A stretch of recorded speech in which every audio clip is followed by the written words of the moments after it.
Assalamualaikum warahmatullahi wabarakatuh. Saya Fiandre Hande kelas 11 PAM 4 absen 26. Di sini saya ingin menjelaskan dampak imperialisme dan kolonialisme terhadap bangsa Eropa di Indonesia. Yang pertama yaitu di bidang politik. Disadari atau tidak, bentuk pemerintahan kita sekarang juga merupakan warisan dari pemerintahan kolonial Belanda. Zaman dahulu, sistem kepemimpinan kita bersifat pamong praja, jabatan yang sifatnya turun-temurun dan upetinya didapat dari rakyat. Artinya, kalau kamu baru bisa menjadi penguasa, kalau kamu keturunan raja, kalau tidak, ya tidak. Dendles dan Raffles kemudian mengubahnya menjadi pemerintahan modern. Bupati dijadikan pegawai negeri dan digaji. Bagi mereka, bupati adalah alat kekuasaan. Ya baik Belanda maupun Inggris melakukan intervensi terhadap kerajaan. Alhasil, elit kerajaan kurang leluasa dalam pergerakan bidang politik. Imperialisme dan kolonialisme yang pernah mendera Indonesia juga mengakibatkan hal lain. Contohnya aktivitas pemerintahan berpusat di Jawa. Hal ini akhirnya terbawa sampai sekarang. Meskipun saat ini sudah melakukan desentralisasi, tapi tetap terasa bahwa wilayah Jawa seakan adalah pusat pemerintahan. Tentu saja saat pemerintahan kolonial Belanda menguasai Indonesia, tidak sedikit perlawanan yang menghadang. Salah satunya perlawanan Ciamik lewat dunia politik. Kebanyakan rakyat bergerak melalui organisasi dalam maupun luar negeri. Yang kedua, bidang sosial budaya. Sayangnya, kedatangan kolonial memperburuk sosial budaya kita. Adanya Belanda membuat kita terbiasa hidup dalam kotak-kotak masyarakat. Mereka dengan sengaja membuat kasta antar golongan. Buat mereka, bangsa Eropa adalah yang tertinggi di usul Asia Timur Jauh dan kasta terendah adalah kaum pribumi. Tidak hanya itu, penindasan dan pemerasan secara kejam juga terjadi. Upacara adat di istana-istana kerajaan dihilangkan. Mereka menggantinya dengan tradisi pemerintahan Belanda.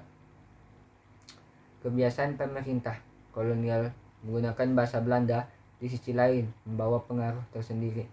Sedikit banyak kita punya bahasa serapan yang berasal dari bahasa Belanda, kantor yang berasal dari kantor, dan koran yang berasal dari kran. Pengaruh lain dari Belanda adalah pada karya sastra kita.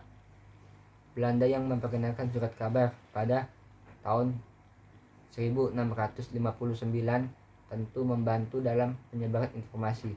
Bahkan penyebaran Katolik dan Protestan juga dapat ditemui dari koran.